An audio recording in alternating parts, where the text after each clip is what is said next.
नमस्कार। शुरुआत करते हैं बड़ी खबर के साथ जो अमरोहा से है। 25,000 का इनामी गिरफ्तार हुआ है।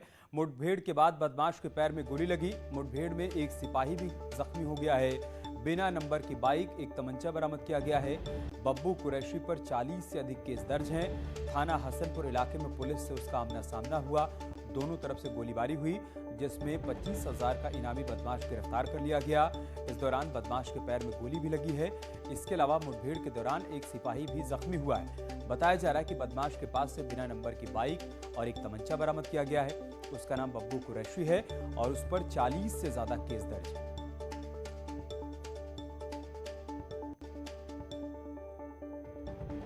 यूपी पुलिस का मिशन एनकाउंटर जारी है। इसी कड़ी में अमरोहा में पुलिस और बदमाश का आमना सामना हुआ, जिसमें पुलिस ने बदमाश को सरेंडर करने के लिए कहा, लेकिन बदमाश ने पुलिस टीम पर फायरिंग कर दी। जवाबी फायरिंग में बदमाश के पैर में गोली लगी। उसे पुलिस ने गिरफ्तार कर लिया। तो उसके बाद उसको प्राथमिक इलाज के लिए अस्पताल ले जाया गया और जानकारी के मुताबिक इस मुठभेड़ में एक सिपाही भी गोली लगने से जख्मी हो गया है। उसको भी अस्पताल में भर्ती करवाया गया है। 25,000 रुपये का ये इनामी गिरफ्तार हुआ है। उस पर 40 से अधिक मुकदमे दर्ज बताया गया है। तो बब्बू कुरैशी नाम का बदमाश गिरफ्तार कर लिया गया है। लंबे समय से पुलिस उसकी तलाश कर रही थी। हसनपुर इलाके में उसके होने की जानकारी मिली। इनपुट के आधार पर पुलिस ने बदमाश की घेराबंदी की और उसे मुठभेड़ के दौरान गिरफ्तार कर लिया।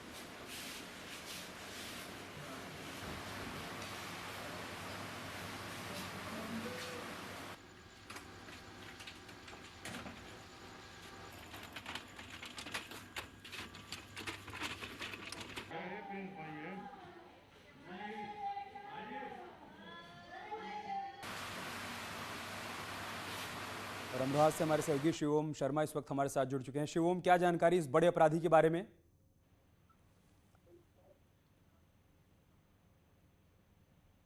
शिवोम, आपको आवाज मिल पा रही है? संपर्क नहीं हो पा रहा है हमारे सहयोगी से, लेकिन ये तस्वीरें हम आपको दिखा रहे हैं जो अमरोहा से आई हैं। यही वो बदमाश है जिसे गिरफ्तार किया गया है। 3 आईपीएस अधिकारियों का तबादला हो गया है। गाजियाबाद मुरादाबाद एसएसपी का तबादला हुआ है। आईपीएस पवन कुमार गाजियाबाद के नए एसएसपी बने हैं। आईपीएस बबलू कुमार मुरादाबाद के एसएसपी बने हैं। आईपीएस अमित पाठक डीआईजी मुख्यालय बनाए गए हैं। ये बड़ी खबर हम आपको बता रहे हैं। 3 आईपीएस अधिकारियों के तबादले हुए हैं। जो तीनों नाम निकल कर आए हैं वो हम आपको बता रहे हैं। मुरादाबाद एसएसपी का तबादला हुआ है। आईपीएस पवन कुमार अब गाजियाबाद के नए एसएसपी बनाए गए हैं और आईपीएस बबलू कुमार मुरादाबाद के एसएसपी बनाए गए हैं, जबकि आईपीएस अमित पाठक डीआईजी मुख्यालय बनाए गए हैं। और हरदोई में एक सड़क हादसा हुआ है। 3 लोगों की मौत हो गई है, 6 लोग घायल हुए हैं। पूर्व विधायक धर्मज्ञ मिश्रा का बेटा भी घायल हुआ है। घायलों में 2 की हालत गंभीर बनी हुई है। पुलिस ने घायलों को अस्पताल में भर्ती करवाया है। हरदोई कानपुर रोड पर यह हादसा हुआ है। इस हादसे में 2 की हालत गंभीर बताई जा रही है। जानकारी के मुताबिक 3 लोगों की इस हादसे में मौत हो गई है और 6 लोग घायल हुए हैं। पूर्व विधायक धर्मज्ञ मिश्रा का बेटा भी घायलों में शामिल है। सभी घायलों को अस्पताल में भर्ती करवाया गया है। इनमें से 2 की हालत गंभीर बताई जा रही है। हादसे के फौरन बाद पुलिस मौके पर पहुंची और घायलों को तत्काल अस्पताल में भर्ती करवाया गया। थाना सुरसा के अंतर्गत मजिला पुल के पास 2 4 पहिया वाहनों में टक्कर हुई, जिसमें 3 व्यक्ति मौके पर ही डेथ हो गई है और 6 व्यक्ति गंभीर रूप से घायल थे, जिन्हें पुलिस की सहायता से जिला अस्पताल लाया गया। 3 व्यक्तियों को अभी हायर सेंटर के लिए रिफर कर दिया गया है और 3 का इलाज यहीं जिला अस्पताल में चल रहा है।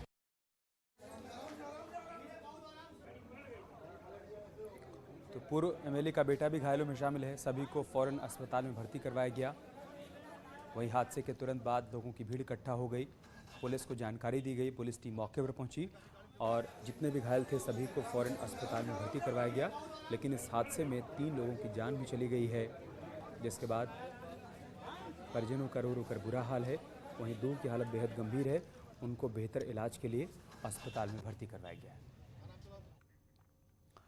अमरोहा से बड़ी खबर आई है। हादसे में 2 की मौत हो गई है। कार ने बाइक सवार युवकों को टक्कर मार दी। मौके पर ही दोनों ने दम तोड़ दिया। बाइक से घर जा रहे थे दोनों रिश्तेदार।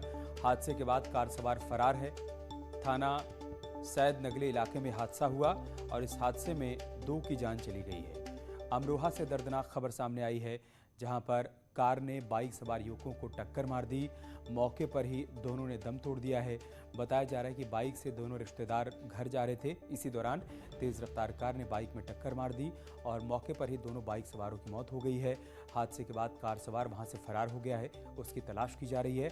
अमरोहा के थाना सैद नगले इलाके में यह दर्दनाक हादसा हुआ। और चुनाव से पहले यात्राओं की सियासत तेज हो गई है। महान दल की जनाक्रोश यात्रा का दूसरा दिन है। आज बरेली में जनाक्रोश यात्रा निकाली जाएगी। मऊ में जनवादी पार्टी की जनक्रांति यात्रा होने वाली है। समाजवादी पार्टी के समर्थन में सहयोगी दल यात्रा कर रहे हैं। पिछड़े वोट बैंक को साधने की कवायद इन यात्राओं के माध्यम से की जा रही है। तो समाजवादी पार्टी को समर्थन दे रहे हैं ये छोटे दल और समर्थन के तौर पर यात्रा निकाल रहे हैं। महान दल की जनाक्रोश यात्रा का आज दूसरा दिन है। बरेली में जनाक्रोश यात्रा निकाली जाएगी। उधर मऊ में जनवादी पार्टी की जनक्रांति यात्रा निकाली जाएगी।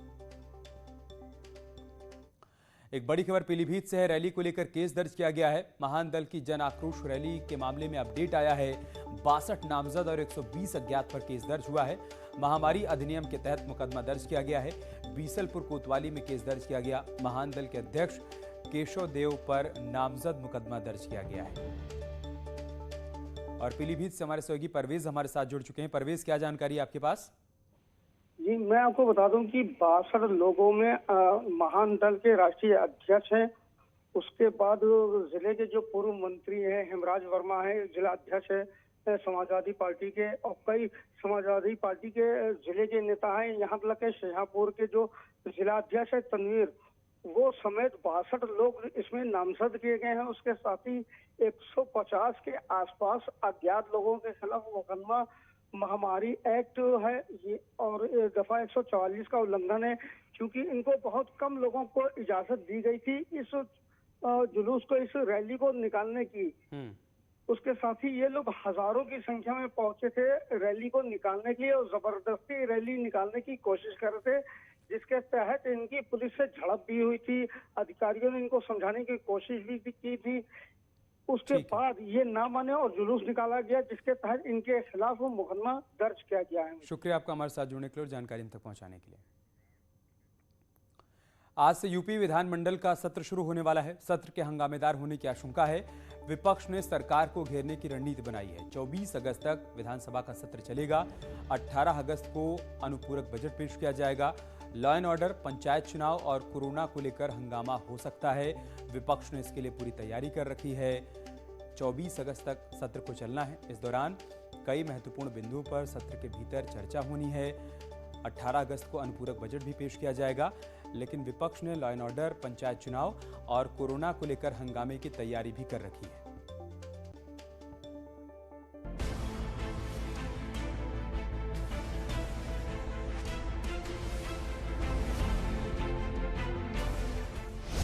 लंबे इंतजार के बाद यूपी विधानसभा की बैठकों का शेड्यूल तय कर दिया गया है।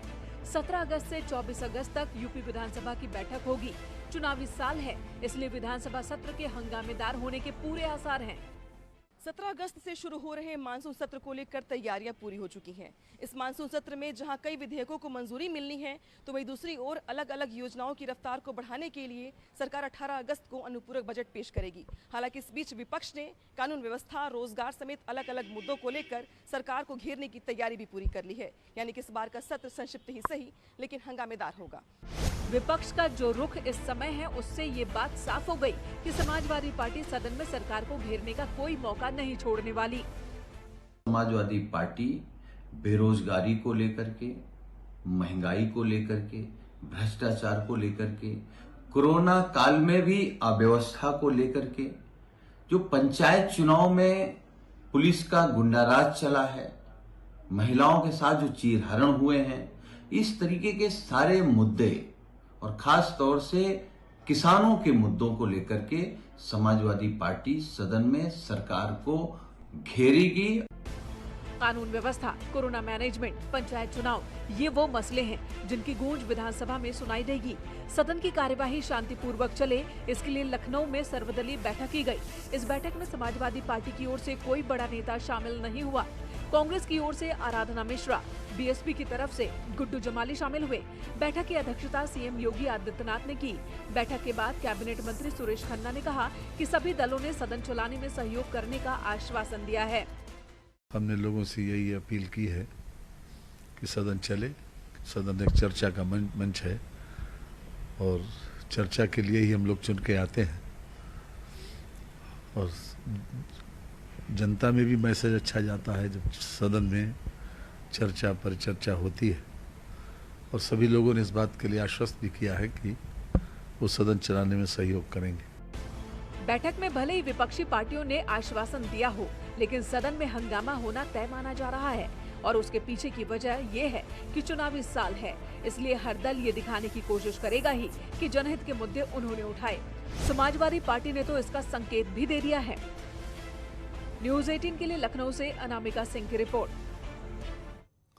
और बीजेपी की जन आशीर्वाद यात्रा का दूसरा दिन है। केंद्र सरकार में नए मंत्री बने नेता यात्रा निकाल रहे हैं। आगरा में बीएल वर्मा निकालेंगे यात्रा, ललितपुर में भानु प्रताप वर्मा यात्रा की अगुवाई करेंगे, रायबरेली में कौशल किशोर यात्रा की अगुवाई करेंगे, लखीमपुर में अजय मिश्रा यात्रा निकालेंगे, बस्ती में पंकज चौधरी निकालेंगे यात्रा। इन सभी को जिम्मेदारी दी गई है जन आशीर्वाद यात्रा निकालने की, अपने अपने क्षेत्र में जाकर लोगों से मुलाकात करने की, उनको बताने की कि केंद्र और राज्य सरकार कैसे आम जनमानस से जुड़ी तमाम योजनाएं चला रही है और लोगों को उसका फायदा मिल पाए, ये भी सुनिश्चित कर रही है। जन आशीर्वाद यात्रा के क्रम में हरदोई में केंद्रीय गृह राज्य मंत्री अजय मिश्रा की प्रेस कॉन्फ्रेंस के दौरान उस वक्त अजीबोगरीब हालात पैदा हो गए जब एक बीजेपी कार्यकर्ता अपनी गुहार लेकर वहां पहुंच गया। वो जोर जोर से चिल्ला कर अपना दुखड़ा बताने लगा। उसका कहना था कि पुलिस ने उसके ऊपर SC/ST एक्ट का झूठा मुकदमा लिख दिया है, अब उसको प्रताड़ित कर रही है।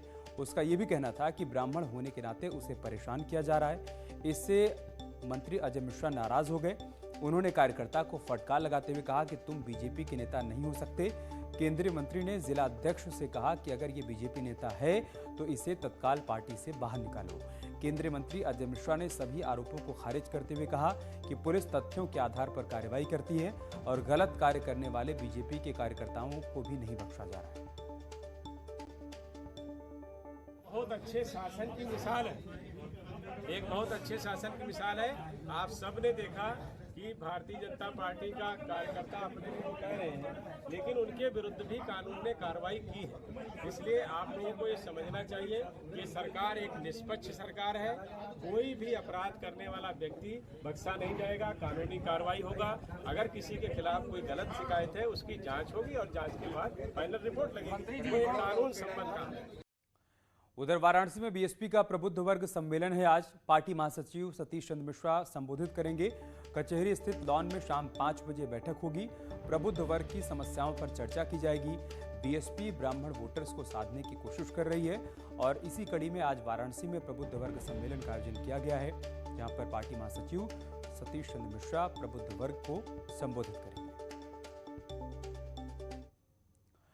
पीएम मोदी खिलाड़ियों से संवाद करेंगे। पैरालंपिक में भाग लेने वाले खिलाड़ियों से बातचीत करेंगे पीएम मोदी। सुबह 11 बजे वीडियो कॉन्फ्रेंसिंग के जरिए बातचीत होगी। केंद्रीय खेल मंत्री अनुराग ठाकुर भी कार्यक्रम में मौजूद रहेंगे। टोक्यो में 24 अगस्त से पैरालंपिक की शुरुआत हो रही है। भारत की ओर से 54 पैरा एथलीट इसमें शिरकत करेंगे और आज 11 बजे प्रधानमंत्री मोदी सभी खिलाड़ियों से वीडियो कॉन्फ्रेंसिंग के माध्यम से संवाद करने वाले हैं। और एक बड़ी खबर कानपुर से है। अपराधी गिरफ्तार किया गया है। शिवराजपुर पुलिस को बड़ी कामयाबी मिली है।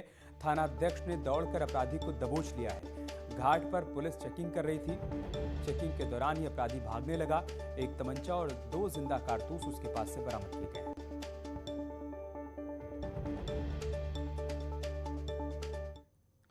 सहारनपुर में ऑफिस के बाहर खड़ी गाड़ी में अचानक से आग लग गई। इस घटना में उस आगे का हिस्सा जलकर खाक हो गया।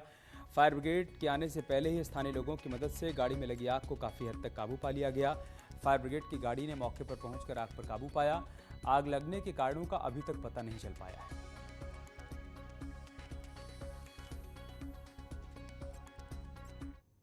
और चलिए इसके साथ इस बुलेटिन में इतना ही। खबरें जारी हैं, आप बने रहिए हमारे साथ। नमस्कार।